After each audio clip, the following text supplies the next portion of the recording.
ఒకప్పుడు అయోధ్య అనే అందమైన రాజ్యంలో దశరథ మహారాజు అనే మంచి రాజు ఉండేవాడు. ఆయన ప్రజలను చాలా ప్రేమగా చూసుకునేవాడు. కాని ఆయనకు పిల్లలు లేరు, అందుకే ఆయన చాలా బాధపడేవాడు. ఒకరోజు దశరథుడు దేవుడిని ప్రార్థిస్తూ ఒక పెద్ద యజ్ఞం చేశాడు. దేవతలు ఆయన ప్రార్థనలకు సంతోషించి ఒక దేవదూతను పంపించారు. ఆ దేవదూత దశరథుడికి ఒక దివ్యమైన పాయసం ఇచ్చి, ఈ పాయసాన్ని మీ రాణులకు పంచండి, మీకు పిల్లలు పుడతారు అని చెప్పాడు. దశరథుడు ఆనందంగా ఆ పాయసాన్ని తన 3 రాణులకు ఇచ్చాడు.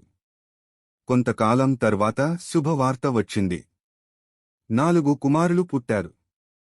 కౌసల్యాదేవికి శ్రీరాముడు, కైకేయి దేవికి భరతుడు, సుమిత్రాదేవికి లక్ష్మణుడు, శత్రుఘ్నుడు. చిన్న శ్రీరాముడు చాలా అందంగా ఉండేవాడు. ఆయన ముఖంలో చిరునవ్వు,